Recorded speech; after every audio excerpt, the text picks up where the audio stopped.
본 방송에서 제공하는 투자 정보는 투자 판단에 대한 조언입니다. 방송에서 제공하는 주식의 가치, 가격 상승 및 가격 하락에 대해서는 방송사에서 보장하지 않습니다.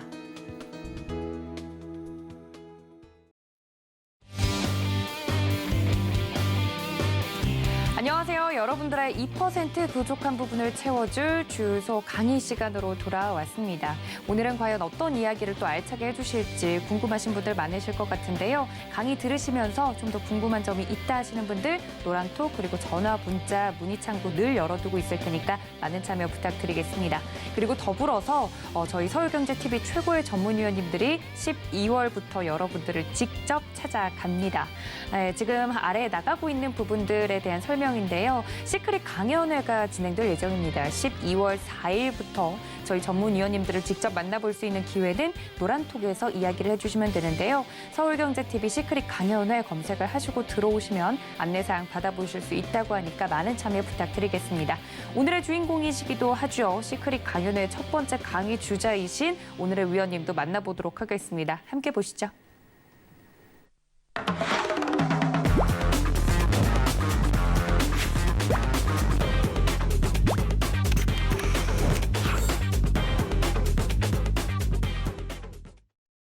네, 주식불패 박원재 수석위원님 모시겠습니다. 위원님 어서 오세요. 안녕하세요. 네, 위원님과 함께 오늘도 이야기를 나눠볼 텐데 이야기를 들어보니 12월 4일 강연회 첫 스타트를 끊어주신다고요. 그렇더라고요. 네, 대면으로 또 만나서 이야기해 주시면 뭔가 더 우리만 아는 그런 이야기 해주실 건가요? 궁금하네요. 그럴 수도 있고요. 네.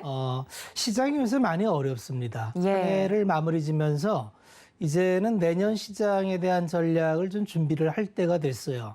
그래서 아마 12월 4일까지도 시장이 크게 반전이 있을 것 같지는 않습니다. 아마 이런 흐름으로 지속될 것 같은데 12월 4일이 지나면은 조금 변화가 있을 거예요. 그러면 12월 4일 이후에 내년 상반기까지 어떤 흐름을 예상하고 있으며 투자자는 또 무엇을 준비해야 되는지 그러한 정도로 이야기를 해볼까 합니다. 네, 12월 4일 일산에서 진행이 되는 시크릿 강연에 많은 분들 신청을 해주셨으면 좋겠고요. 그리고 더불어서 저희 박원재 위원님의 이 주식불패 이 강의 시간에는 또 특별한 게 보시다가 나도 이 강의 자료가 너무 갖고 싶다 하시는 분들은 문자로 신청을 해주시면 강의 자료를 저희가 보내드리고 있습니다. 근데 그 강의 자료가요, 내일 있을 무료 방송에서 적극적으로 좀 활용이 된다는 이야기가 있는데 내일도 같은 시간에 무료 방송 진행할 예정이시죠, 위원님? 네, 오전 10시 공개 방송으로 진행을 합니다. 네, 서울경제TV 더하기 유튜브 채널에서 또 매일 아침 이제 또 이렇게 무료 방송을 해주실 거라고 하니까 오늘 강의 자료 받아보시고 내일 무료 방송까지 함께 보시면 좀 2배로 공부 효과가 올라간다는 점 알려드리도록 하겠습니다. 이렇게 저희 서울경제TV만 봐도 뭘 많이 드려요, 선물같이. 그러게요. 다 받아가셨으면 좀 좋겠습니다. 자, 더불어서 오늘 가장 중요한 강의 내용도 들어볼 텐데 시장이 어려운 만큼 오늘도 어떤 내용을 준비해 주셨을까요? 요즘 시장이 어려운 거는 몇 가지 이유가 분명히 있습니다. 그 몇 가지 이유가 좀 해결되는 모습이 보여야만 시장이 반전을 할 텐데 아쉽게도 아직까지 아주 말끔하게 해소되지는 않았다. 그런데 그중에 요만큼의 단초가 이번 주에 좀 나왔어요. 그래서 그 단초를 지금까지 시황과 더불어서 마무리하고 오늘은 아마 반도체 섹터를 포함한 IT 업종에 대해서 말씀을 드릴 텐데 내일 공방까지 아마 이어질 겁니다. 그 내용을 통해서 과연 이게 반전의 기회가 될지 아직은 좀 더 기다려야 될지 요거에 대해서 말씀을 드리도록 하겠습니다. 자, 먼저 출발을 할 텐데요. 제가 아마 서울경제 지난 작년에 나와서 굉장히 좀 강세를 많이 얘기를 했었어요. 이번 상승장은 대단히 좀 강세가 예상된다. 그래서 직전의 사례를 좀 비교를 하면서 직전 연도의 사례를 보면은 우리가 바닥에서 지수가 3배 올라간 국면이 3번 있었어요. 80년도 말에 이제 한 번 있었고 IMF를 지난 이후에 2번째 있었고 세 번째가 2000년 중반에 있었고 이게 이제 세 번째입니다. 차트는 이게 나오는데, 그리고 아마 개인적으로 이번이 아마 네 번째 국면이 되지 않을까라고 말씀을 드렸는데, 아쉽게도 지금은 좀 지체되고 있습니다. 세 번의 구간의 특징적인 구간을 보면 대체적으로 우리나라 시장은 92년도에 외국인 시장을 개방을 해서 들어오는데, 그러니까 80년도 말에는 당연히 국내 자금으로만 들어왔는데, 대체적으로 이렇게 바닥 대비 3배를 오르는 구간에서는 시장, 주식시장으로 주식시장 바깥에 있던 자금이 물밀듯이 들어오는 흐름이 있었고, 그게 이제 주로 주식시장을 올려준 원동력이 됐습니다. 지나간 시간은 이제 1, 2, 3번은 그랬다 치고 이번에도 역사적으로 가장 강력한 자금이 들어왔어요. 개인 자금이 작년 올해에서 한 150조 정도가 들어왔으니까 아마 이제 사상 최대치 자금이 들어왔는데, 그러면 과거에는 이 정도 되면은 바닥 대비 3배가 올라갔습니다. 그러니까 작년 3월 달 저점이 1450포인트를 찍는다면 3배를 찍으면 4500포인트 가량이 되죠. 그래서 이제 개인적으로는 이번 상승장의 끝자락을 한 4500포인트를 맞춰 놨었습니다. 그게 잘 갔었죠. 3300까지 갔었고, 이 3300 간 근거가 사실은 작년 11월 달부터 딱 10주 동안에 1000포인트가 올랐어요. 그러니까 만약 그 기세가 한 번 더 나온다면은 4500포인트는 이루지 못할 포인트는 아닙니다. 여전히 시장에 유동성은 많이 있고요. 예탁금이 정체는 돼 있지만 여전히 63조 원대의 예탁금은 사상 최대의 예탁금 수준입니다. 참고 삼으면 예전의 예탁금 수준은 어느 수준이었냐면 대체적으로 10조대에 머물렀었어요. 그러니까 예탁금 하면은 뭐 한 13조에서 17조 이 정도에 머물러 있었는데, 지금은 좀 시장이 안 좋음에도 불구하고 예탁금이 63조대에 머물고 있다는 거는 시장이 다시 한번 트리거가 나타나서 뭔가 불을 지피면은 작년과 같은 그런 슈팅이 나올 수는 있다. 이런 잠재력이 여전하다는 걸 말씀을 드리고요. 자, 그러면 이제 여기서 우리가 이렇게 막혔던 부분을 좀 이해해야 되는데, 6월 달 8번 양봉을 그린 이후에 우리는 7, 8, 90 음봉을 그렸고, 이제 11월 달 들어서는 제가 아마 통계적으로 11월은 양봉이 나올 확률이 좀 많을 겁니다. 라는데, 음봉 그리다가 다행스럽게 이번 주 들어와서 조금 양봉이 나와요. 그러니까 이제, 이러면은 11월은 역시 양봉이 나오나 보다. 그러니까 대체적으로 시장이 여기서 무너진다. 이렇게 얘기하기보다는 바닥은 좀 잡은 모양이다. 이렇게 생각하면 될 것 같습니다. 그럼 갑자기 잘 나가던 증시가 전 세계에서 한국하고 홍콩하고 중화권 시장만 안 좋아요. 그러니까 이건 뭔가 문제가 있는 거예요. 전 세계 시장이 다 안 좋으면 이건 뭐 좀 힘든가 보다 이럴 텐데, 아시다시피 미국 시장은 사상 최고가 계속 경신 중이고요. 유럽 시장도 리오프닝 관련되면서 계속 잘 나가고 있고요. 뭐 중국을 대체한다는 인도나 베트남도 굉장히 잘 나가고 있고요. 자원 국가도 잘 나가고 있고요. 그럼 뭔지 모르지만 우리나라만의 뭔가 문제가 있는 게 있습니다. 그게 뭐냐면 중국과의 관계 때문에 그래요.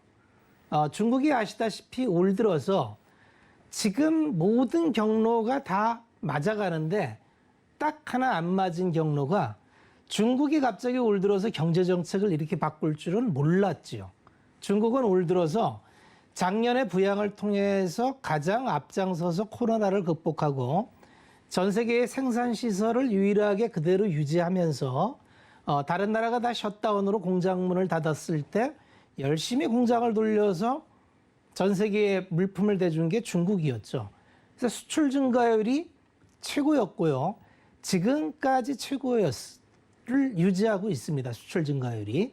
그런데 갑자기 중국이 1, 4분기 넘어서 2, 4분기 가면서 디레버리징, 그러니까 더 이상 경기 확장 정책을 피는 게 아니라 구조조정으로 들어갑니다. 그러면서 규제를 시작해요. 갑자기 무슨 교육 규제를 한다래지를 않나, 뭐 빅테크 이거는 악의 축이야 이래가지고 나쁜 자본 이렇게 갑니다. 그리고 ESG라는 걸 야 중국도 그거 할 거야. 앞으로 우리는 탄소 빌런, 그러니까 탄소가 많이 나오는 산업은 우리도 안 해. 이렇게 나와요. 그러다가 부동산 이렇게 양극화 가면은 중국 인민들이 출산도 안 되고 교육도 안 되고 야, 안 돼. 교육, 온라인 교육 다 못하게 해. 부동산 헝다. 이게 더 이상 레버리지 못 쓰게 해. 이런 식으로 잡습니다. 그러다 보니까 급격하게 중국의 지표들이 꺾이기 시작해요. 경기 하강 속도가 굉장히 가팔라집니다. 이건 사실 예상하지 못했던 경로예요. 그런데 외국 자본 입장에서 봤을 때에는 중국이 저렇게 되면은 뭔가 중국 리스크를 이 글로벌 자산 배분 속에 담아야 되는데 중국은 완전 개방 국가가 아니니까 중국 비중을 줄일 방법이 없어요. 야, 그러면 뭐 옆에 있는 대한민국이 중국하고 거의 동일한 산업 구조에 어차피 중간재 산업 넣어서 올라오는 거니 항공물을 줄이면 어때? 이렇게 된 겁니다.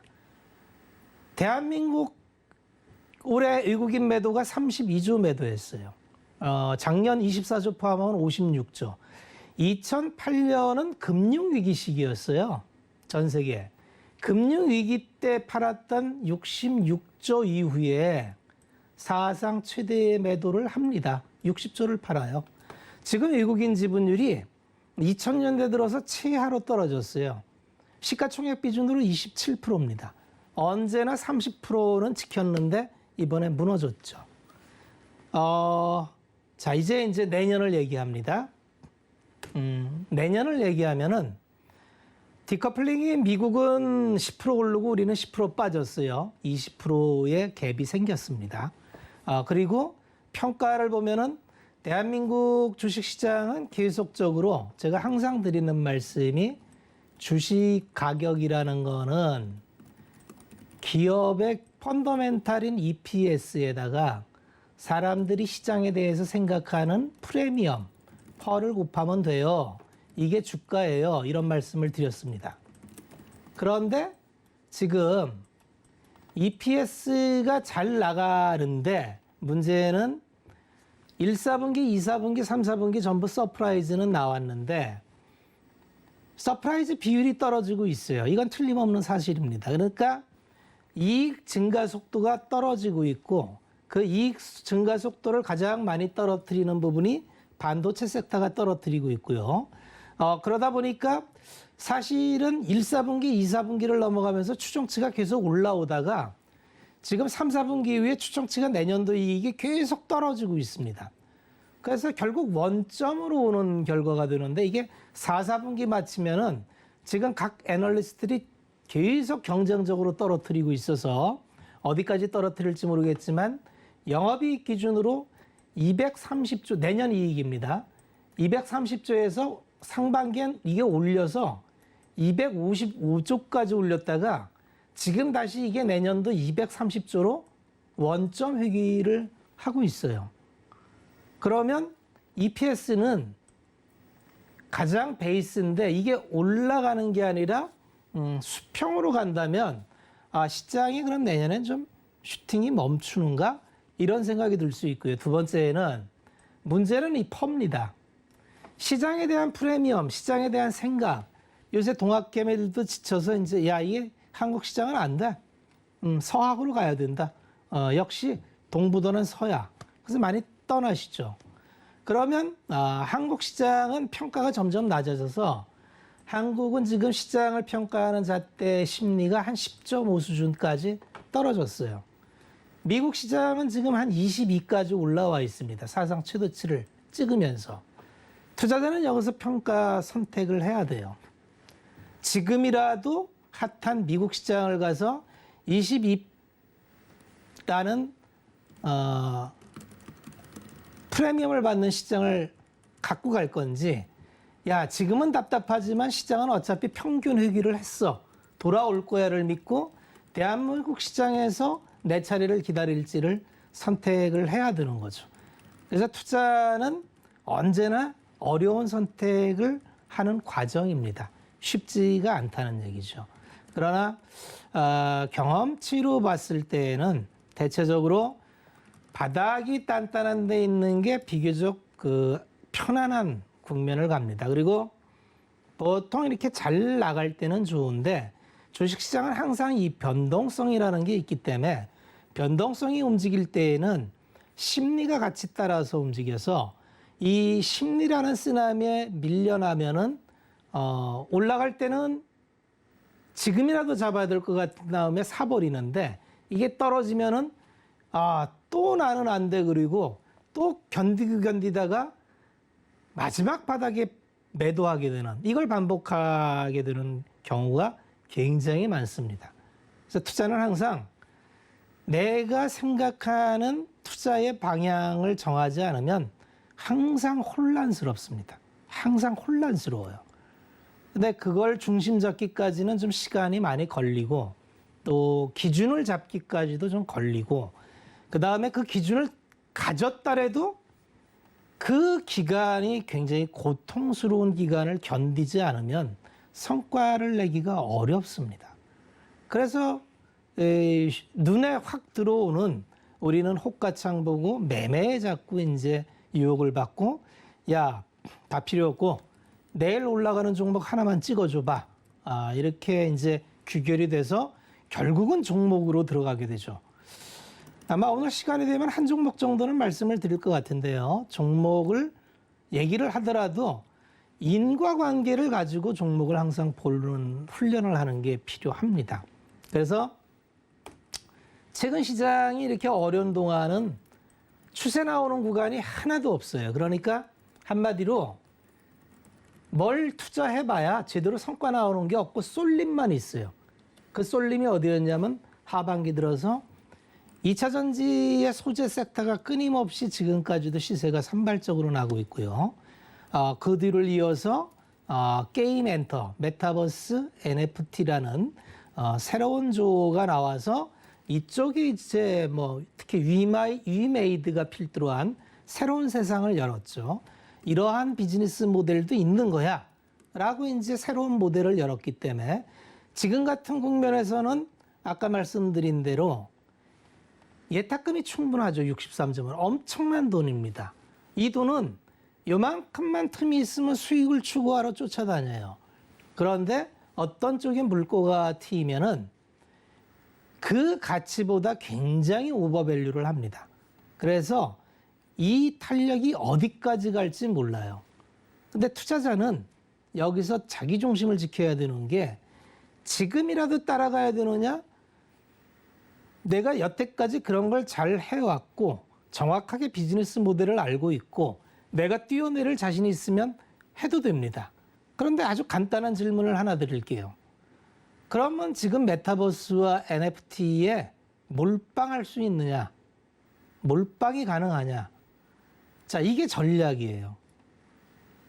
이건 명확합니다. 몰빵하면 안 된다는 거죠. 일부 재미삼아 비중 5% 들어가는 거는 할 수 있는 안입니다. 예를 들면 시장의 속도도 체크하고 할 수 있죠. 하지만 언제나 비중 조절이 중요하다.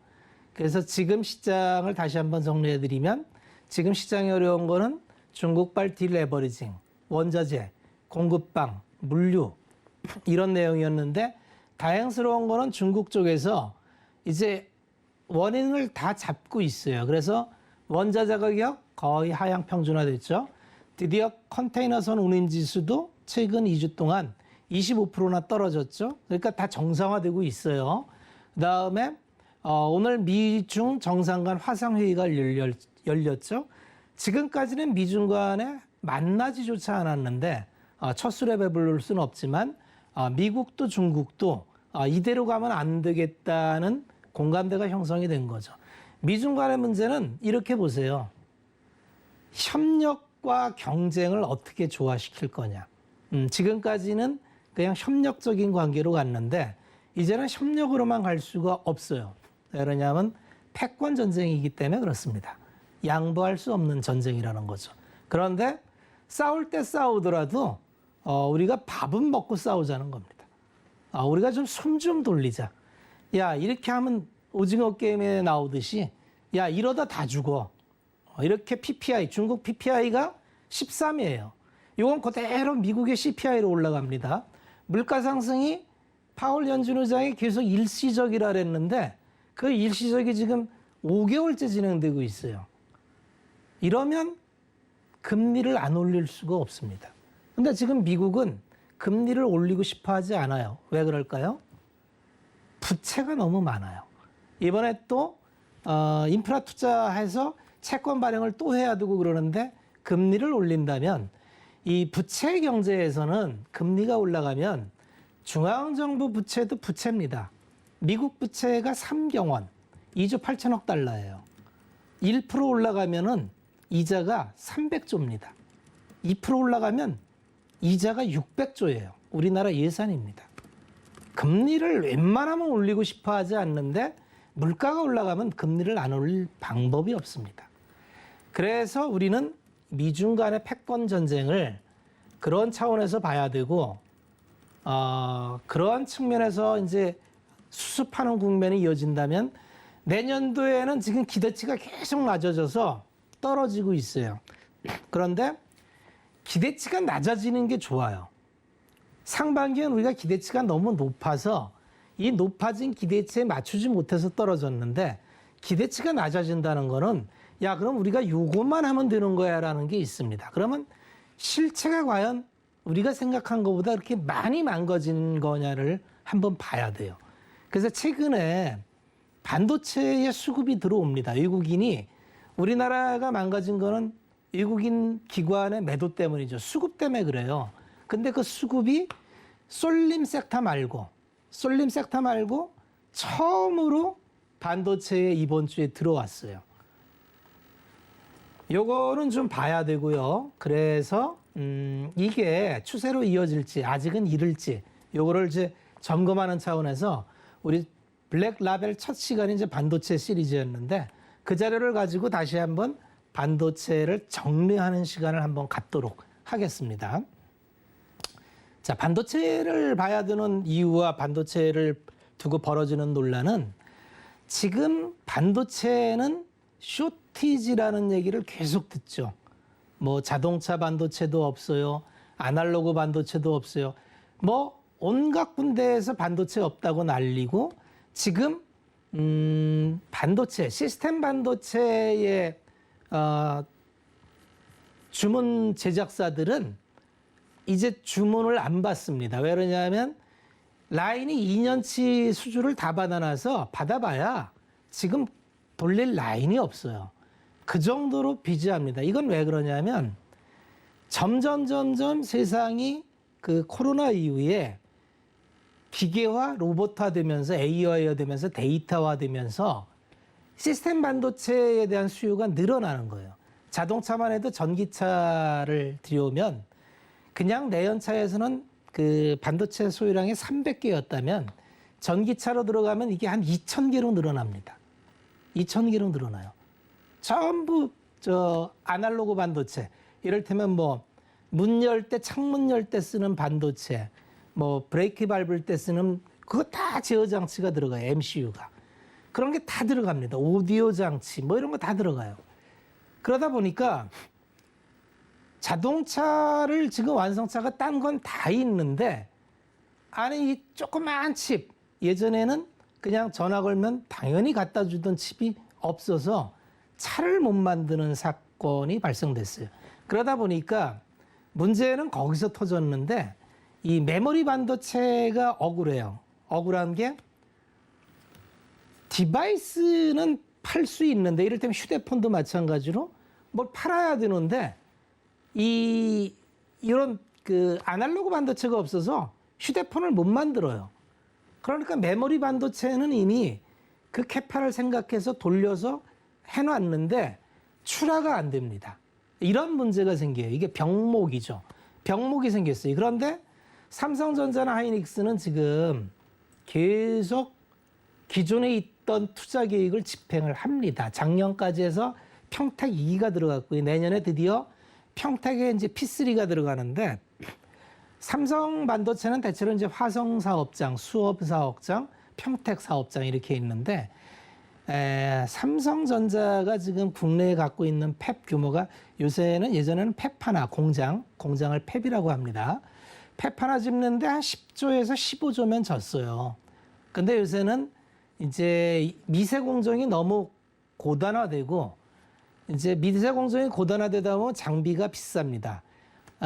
노광 장비 같은 경우는 ASML 노광 장비 한 대에 정말 수천억, 2천억 이렇게 되는 장비가 들어가니까 팹 하나 짓는데 요새는 그냥 30조입니다. 30조. 근데 P3 같은 경우는 지금 한 50조 정도 들어간다래요. 공장 하나 짓는데 50조라는 돈을 쏟아붓습니다. 그럼 삼성전자가 지금까지 투하한 투하한 금액 자체가 한 200조 가량 들어가 있을 거예요. 그리고 현재 갖고 있는 보유현금이 한 150조 됩니다. 그런데 지금 시가총액이 420조예요. 그러니까 이게 지금 엔비디아나 이런 게 지금 800조를 가는데 그러니까 미국에 있었으면 삼성전자가 과연 이 가격이었겠느냐. 그래서 이재용 부회장이 지금 미국 가서 아마 이번에 미국 공장을 확정을 시키고 올 예정으로 알고 있는데 오스틴에 할지 또 다른 주에 할지 결국 세금 감면을 미국은 지금 공장 유치를 위해서 중국이 초창기에 외국 기업을 유치하기 위해서 엄청난 혜택을 줬듯이 미국이 지금 그러고 있습니다.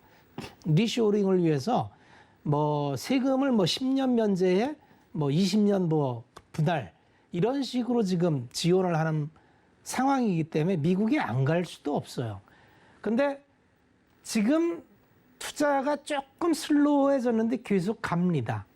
그리고 반도체는 실적이 계속 잘 나왔어요. 잘 나왔는데 피크아웃이라는 이 마법 상자에 걸려서 그냥 주가만 지금 빠져나가는데 삼성전자의 내년 2, 4분기에 P3가 들어가고요. 하이닉스는 M16이 들어갑니다. 그러니까 투자 계획이 지금 우리가 우려하는 그런 거 관계없이 투자 계획대로 진행을 잘 하고 있어요. 그렇다는 거 곧 돈이 들어간다는 얘기고 이게 들어갈 수밖에 없는 게 여기 보시면 투자를 예전에는 이제 밸류체인이 딱 맞춰지면은 굳이 내가 안 해도 됐는데 미중 간의 분쟁이 벌어지면서 공급망이 이제 무너지면서 모든 국가가 이제 남한테 의존하면 안 되겠구나. 특히 반도체는 이게 전략 물자예요. 그러니까 백악관에서 지금 반도체 안보 회의에 3번을 들고 나올 만큼 왜? 반도체가 없으면 그냥 그 국가의 산업이 첨단 산업이 그냥 다 정지가 되죠. 그러니까 보시면은 대만이 TSMC 위주와 이제 SMIC 이런 쪽에 주로 팹리스 이런 쪽에 설계를 갔는데 지금 21년, 22년에 8개의 팹을 지금 예정이 돼 있어요. 중국이 미국한테 그렇게 맞는데도 중국도 8개입니다. 중화권에서 16개의 팹이 들어가요. 아까 말씀드렸다시피 지금 팹 하나 짓는데 30조 정도가 들어가요. 엄청난 돈이 들어간다는 거예요. 미국이 지금 인텔을 포함해서 TSMC, 전부 전 세계 업체들 다 불러다가 미국 내 공장 지으라고 압박을 하고 있죠. 유럽하고 중국도 지금 짓는다는 겁니다. 일본, 한국은 오히려 기존에 하고 있는 거니까 이게 왜 이런 일이 벌어지느냐? 전략 물자라는 거죠. 양보할 수 없는 싸움을 한다는 겁니다. 그러면 이렇게 돈이 들어가는데 돈이 들어가면 뭔가 결과가 나오죠. 그래서 지금 올해의 그 글로벌 장비 회사들 보면은 대체로 글로벌 장비들이 우리나라는 이제 따라가는 입장이고 하이엔드급의 장비는 전부 미국계와 일본계, 유럽계가 장악을 하고 있어요. 그래서 노광 장비는 탑이죠. ASML. 그래서 이게 독식하고 있고 식각 장비와 증착 장비는 미국과 일본 장비가 그냥 독식하는데 아쉽게도 우리는 메모리 반도체 분야는 전 세계를 석권했는데 이 메모리 반도체를 서포트해 줄 수 있는 소부장은 정말 약하디 약합니다. 이제 걸음마를 걷고 있구나. 그런데 우리도 마찬가지로 리쇼어링을 해야 돼요. 일본의 수출 규제로 이게 뭔가 좀 가격 싸고 편하다 해서 쓰는 게 능사는 아니구나. 이런 걸 다 깨닫는 거예요. 그래서 중국은 중국대로, 일본은 일본대로, 미국, 유럽, 한국 각자 그건 뭐냐면 기회가 많겠구나. 이렇게 거꾸로 볼 수 있죠. 그래서 전방 시장이 앞으로 그동안에는 모바일이 주였는데 데이터 센터가 당연히 앞으로는 데이터의 시대예요. 중국은 데이터를 국가 자산화했죠. 그래서 알리바바하고 텐센트 규제하는 게 뭐냐면 야 너희들이 데이터를 가지고 상용화하는 건 안 돼. 그 데이터는 국가에서 관리할 거야. 라고 데이터를 갖고 간 겁니다. 그만큼 데이터가 앞으로의 국가 경쟁력에서 주요한 산업이 되는 거고요. PC는 슬로우합니다. 근데 이제 아날로그 반도체가 자동차와 산업계에서 엄청 늘어나고 가전도 이제 전부 IoT가 되죠. 밖에 나가서 뭐 온도 맞추고 이런 거 다 이제 이 아날로그 반도체가 점점 늘어나는 거예요. 그래서 반도체 수요는 끊임없이 늘어나는구나. 이렇게 보시면 됩니다. 그래서 그런 얘기를 나타내는 거고 해외 기업들은 정말 많이 올해 올라가 있더라. 정말 많이 올라가 있다. 그래서 야 우리만 좀 너무 억울하다. 이렇게 생각하시면 됩니다. 그래서 이제 반도체를 다시 정의를 해야 돼요. 우리가 지난 연말을 보면은 아니 뭐 나는 뭐 말도 안 했는데 자기들끼리 반도체 슈퍼사이클 왔다 그래서 삼성전자 뭐 하이닉스 좋다 그래서 소부장소들 다 산 거 아닙니까? 야 이 사이클은 이제 뭐 바닥 지나서 최소 3년 갑니다. 슈퍼사이클은 3년 가는 거예요 하고 다 얘기했는데 우리 투자자들은 그 말을 믿고 투자를 했는데 아니 반년도 안 가서 야 슈퍼사이클 아니고 이거 피크아웃인 것 같다. 얘 좀 조심해야 될 것 같은데 주가 다 빠졌는데 우리는 삼성전자 9만 원대에 다 들어갔는데 8만 원 깨지고 있는데 이런 얘기를 합니다. 야 이 피크아웃인 것 같은데 그거 좀 다시 봐야 될 것 같은데 뭐 이런 얘기를 해요. 하반기 가니까 갑자기 고정 가격도 좀 떨어진다 그래요. 떨어졌습니다. 많이 떨어졌어요. 10월 달에 이제 10% 떨어졌는데 근데 이제 가격은 이제 이전부터 이제 들쑥날쑥했는데 2017년 18년도에 이 바닥 3불에서 10불 올라가서 삼성전자 대박 치다가 이게 2불까지 떨어졌었어요. 그러다 이제 4불 올라왔는데 이게 3.5불 떨어진 겁니다. 그러면 우리가 이제 한번 보자고요. 지금 반도체가 공급하는 데가 딱 세 군데인데 지금 이제 대만의 뭐 그 리서치 업체에서 재고가 지금 그 유저 측에서 재고가 많다 이래서 떨어졌는데 이게 여기서 다시 떨어질까요? 다시 2불로? 이게 최바닥이었는데 올라간 것도 없는데 그래서 우리가 지금 생각하는 이 피크아웃이라는 것도 지금 삼성전자의 내년 이익치를 떨어뜨리는 주 요인이 이겁니다. 지금 고정 가격이 떨어지고 이게 내년도에 다시 10% 떨어지면 이게 3불일 거다. 이렇게 가는 건데 이건 가봐야 될 겁니다. 왜냐하면 내년도에 DDR5라는 게 공정이 들어오면은 DDR5라는 거는 이제 그 세대, 제너레이션이 바뀌는 거예요. 그러면은 DDR5로 가면은 이제 저전력, 고효율, 그러니까 8차선으로 달리던 거는 16차선으로 넓히는 겁니다. 그러면 PC뿐만 아니라 서버 이런 것들을 다 바꿔요. 그런데 문제는 이 공정전환을 해야 되는데 공정전환을 그렇게 금방 안 됩니다, 이게. 그러면 뭐 수율도 맞춰야 되고 재조정해야 되고 그럼 자연스럽게 공급량이 줄어요. 그러고 DDR5로 가면 가격이 50에서 100% 오릅니다. 그러면 반도체 제조사 입장에서는 Q는 떨어져도 P가 오르기 때문에 과연 지금 얘기하는 피크아웃처럼 메모리 업체들이 수익이 떨어질까? 가봐야 된다는 거죠. 근데 주가라는 건 항상 이게 기대치가 일단 먼저 떨어져야 돼요.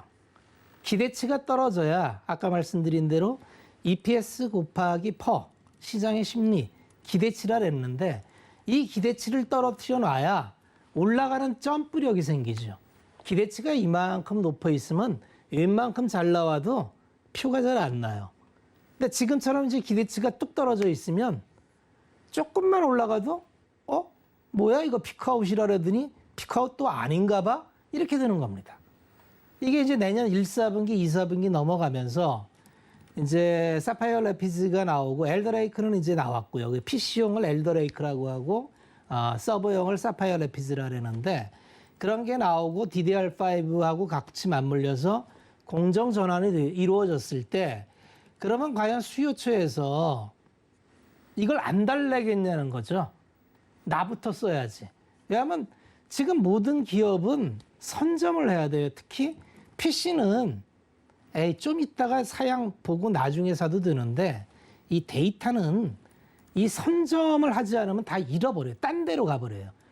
이쪽 서버는 클라우드 썼더니 뭐 그냥 16차선으로 쌩쌩 달리는데 이쪽 클라우드는 8차선에서 버벅거리면 이쪽에서 이쪽으로 가는 이동 효과가 생기기 때문에 그러면 내년도에 가서 야 이거 업그레이드를 해야 되는데 우리 좀 수량 좀 다오 그랬더니 야 너희들이 피크아웃이라 그래갖고 우리 지금 라인 안 맞췄는데 줄 거 없네. 지금 시스템 반도체하고 똑같은 일이 일어날 수도 있습니다.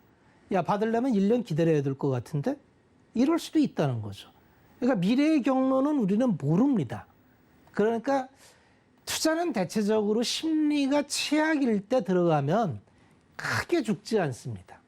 지금 삼성전자 하이닉스가 벌써 바닥에서 9만 원에서 많이 올라왔잖아요. 20% 이상 올라왔죠. 근데 한번 뉴스를 보십시오.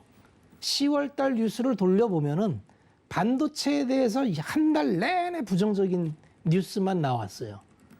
그럼 그 뉴스를 보고 파는 사람들은 뭐가 되냐는 거죠. 그래서 우리는 뉴스를 보되 내가 이해할 수 있는 수준으로 소화를 해야 됩니다. 뉴스 보고 투자해가지고는 언제나 뒷북이에요. 삼성 엑시노스 2200이 나옵니다. 이게 시스템 반도체의 키예요. 이런 거는 이제 사실 공표를 잘 안 하는데 엑시노스 2200이 이제 삼성전자가 이제 휴대폰의 AP 어플리케이션을 삼성전자도 만들어요. 그래서 이제 각 회사별로 이름이 있는데 삼성전자는 엑시노스라고 이제 그 퀄컴은 드래곤플라이라고 뭐 이렇게 각 사가 이거를 이제 AP 칩을 만드는데 삼성 엑시노스가 그 발열 문제로 인해서 이게 양산을 못했어요. 근데 이거를 잡아서 AMD 거를 쓰면서 이거를 아마 내년도에 갤럭시 시리즈에 넣을 거다 이랬는데 또 일부에서는 야 그거 뭐 전부 퀄컴 거 쓴다는데 이게 말이 많았는데 오늘 이제 그 보도 나온 바에 따르면 이제 정확하게 숫자가 나오더라고요. 퀄컴하고 엑시노스하고 같이 쓰는 걸로 돼 있고 유럽향은 미국향은 퀄컴, 유럽향은 엑시노스 이렇게 대별되는 걸로 만들어 놔서 그러면 이게 나오면 선주물으로 2억 장 했다는데 그러면 후공정 오사트 업체들은 굉장히 수혜를 받습니다. 굉장히 수혜를 받아요. 그리고 아까 얘기한 대로 뭐 반도체 대란, DB하이텍 주문 거절할 정도로 밀려든다. 예, 주문 못 받아요. 받아봐야 못 대줍니다. 예, 지금 물건을 대줄 수가 없다. 라인 다 찼다 이러는 거죠. 그래서 지금 반도체 쪽 IT 쪽을 보면은 은근히 고점 돌파하는 종목이 많이 나옵니다. 많이 나와요. 반도체를 계속 어렵다고 생각하면 안 돼요. 하나하나 섹터별로 보면 오사트 업체에서 하나마이크론이 탑인데 이거 진작에 넘었어요. 고점을 계속 뚫고 가잖아요. 이게 반도체 업체예요. 고점을 계속 갱신 중인 기업이 나온다는 거죠. 고점을 여기서 뚫었어요. 방송에서 우리가 하나마이크론은 워낙 많이 말씀을 드려가지고 그러면 이 고점을 뚫은 거를 넘어서는 기업들이 후발주자가 누가 있느냐? 똑같은 일을 하는 기업이 네페스아크라는 게 있고요. 이거는 지금 여전히 횡보 중입니다. LB 세미콘이라는 기업이 있고 이것도 지금 계속 횡보 중이죠. 그 다음에 마지막 하나가 테스나라는 기업이 이거 경영권 매각 때문에 급락했다가 회복하는 중이죠. 이런 기업들은 지금 다시 한번 뭐야 이거 저건 저렇게 가는데 난 뭐지 이렇게 하고 살펴볼 필요가 있어요. 그 다음에 또 섹터별로 이렇게 보면은 장비 업체 중에서도 이제 주성 엔지니어링이 이렇게 쭉 올라오는 모습을 보이죠. 이런 거 하나하나를 한번 시그널을 살펴봐야 돼요. 그리고 먼저 그 공정 문제 때문에 특허 문제 때문에 애를 먹었던 PSK 그 드라이 에처 이게 이제 수입 대체품으로 위국사만 하던 걸 대체해서 곧 한 달입니다. 이런 기업들도 은근히 지금 보통 연초에 묶여 있으면 30%, 20%는 묶여 있는 게 대부분인데 이미 올라오는 기업들이 많이 나오고 있어요. 이 얘기는 뭐냐면 이 기저에는 야 반도체 어렵다던데가 아니라는 거죠. 고점을 뚫고 가고 있는데 무슨 어렵긴 뭐고 GST라는 기업이 마이너지만 있습니다.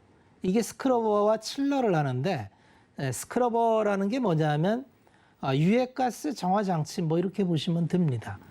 이게 뭐냐면 이 반도체 공정은 이제 워낙 혹독한 공정 챔버 내에서 이루어지다 보니까 여기에 굉장히 그 독성이 강한 화학 약품을 많이 쓰죠. 그러니까 여기에 유독가스가 많이 차요.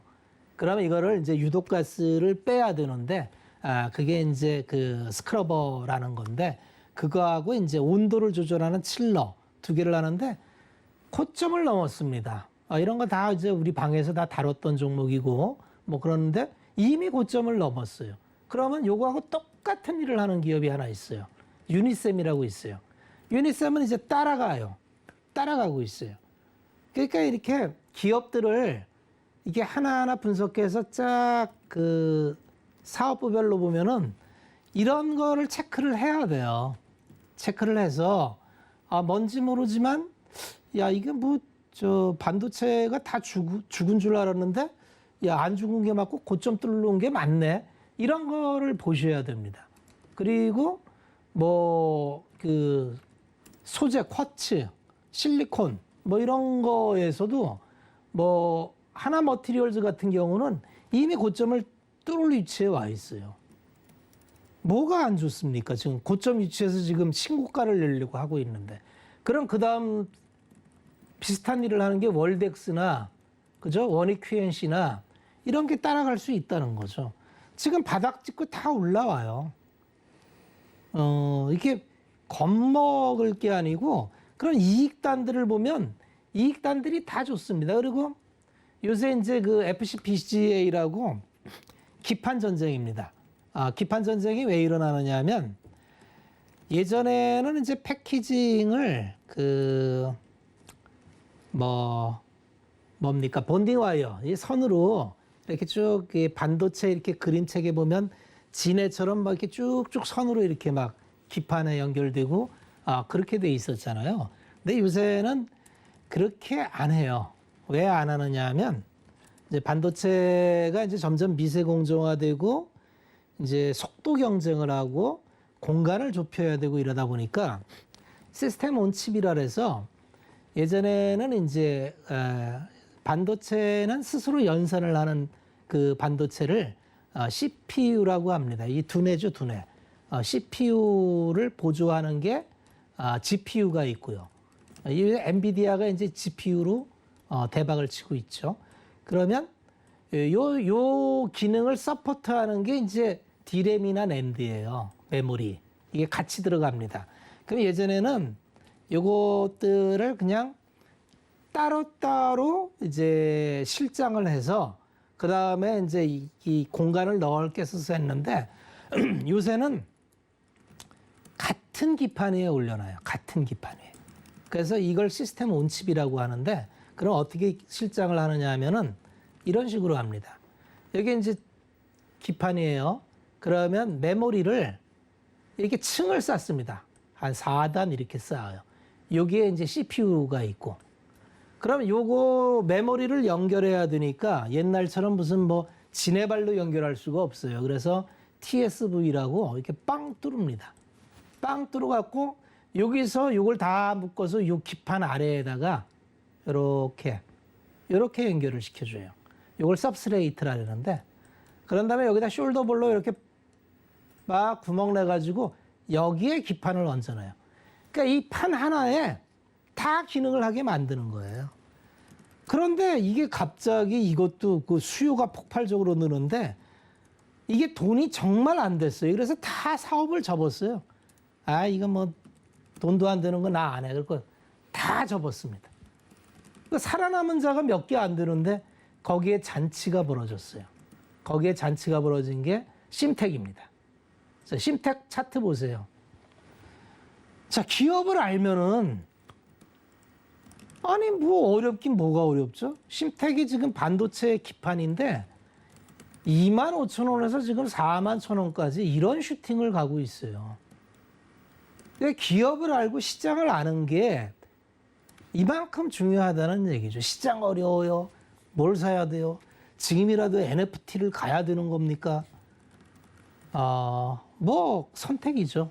선택인데 우리는 투자는 언제나 이제 원인과 결과 늘상 말씀을 드리죠. 그리고 이거를 단기간 내에 이렇게 결과를 보려면 어려워요.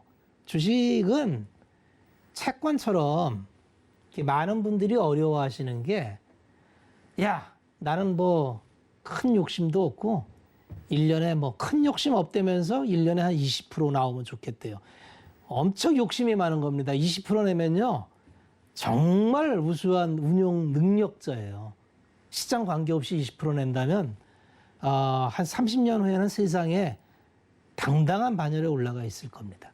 근데 주식이 어려운 건 딱 하나입니다. 인간의 심리는 이렇게 가기를 원해요. 리니어로 일직선으로 쭉 가기를 원해요. 주식은 절대 이렇게 안 갑니다.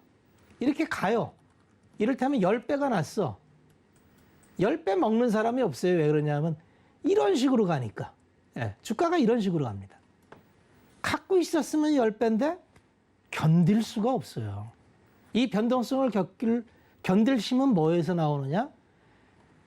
정확한 분석과 통찰, 그리고 엉덩이로 견뎌내고 또 분산. 몰빵 왔는데 이거 견딜 수 있습니까? 어림도 없는 얘기죠. 내 재산이 왔다 갔다 하는데 반토막 났는데 그걸 어떻게 견뎌요? 못 견디는 겁니다, 그거는. 왜냐면 미래를 아무도 모르니까. 그래서 나의 부족함을 인정하고, 그렇지만 열심히 찾아서 야, 이건 이렇게 될 수밖에 없는데라는 걸 찾았다면 나를 믿고 그 결과가 나올 때까지, 그게 1년이 될 수도 있고 2년이 될 수도 있고 기다려 보십시오. 그리고 정확하게 인과관계를 찾는 훈련을 좀 해야 돼요. 인과관계도 안 되는데 갖고 있는 건 맹신이고 그거는 무모한 짓입니다. 이어지는 얘기는 내일 10시 공개 방송에서 종목 하나 얘기하려고 했는데 내일 공개 방송에서 얘기를 해야겠네요. 오늘은 여기까지 하겠습니다. 네, 관련돼서 정말 자세한 이야기를 해드렸는데 사실 오늘 방송 중에 종목을 이야기할까 했는데 그 종목은 내일 무료 공개 방송에서 공개가 될 예정이라고 합니다. 함께 하시면서 이 강의 자료 나도 너무 받고 싶고 내일 공개 방송에도 적극적으로 참여하겠다 하시는 분들 문자 샵 0082번으로 박원자 적어서 보내주시고요. 더불어서 내일 오전 10시에도 무료 방송이 있으니까 서울경제TV 더하기 유튜브 채널도 많은 이용 부탁드립니다. 더불어서 저희 박원자 수석위원님 12월 4일에 시크릿 강연회 첫 번째 스타트를 끊어주실 위원님이시기도 하죠. 함께하고 싶으신 분들도 여러 창구 열어두고 문의사항 받고 있으니까 많은 시청, 신청과 관심 또 부탁드리도록 하겠습니다. 자, 본 방송에서 제공해 드린 정보는 투자 판단에 대한 조언일 뿐 해당 주식의 가치나 수익률을 보장하고 있지 않다는 점까지 알려드리면서요. 저는 위원님과 함께 여기서 인사드리겠습니다. 시청해주신 여러분 고맙습니다.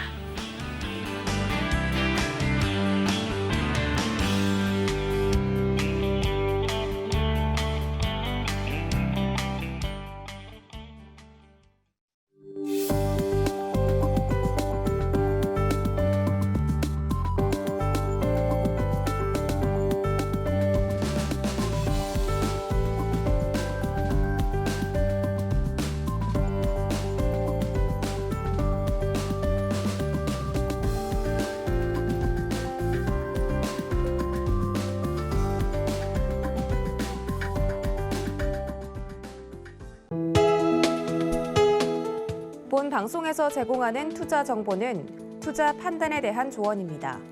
방송에서 제공하는 주식의 가치, 가격 상승 및 가격 하락에 대해서는 방송사에서 보장하지 않습니다.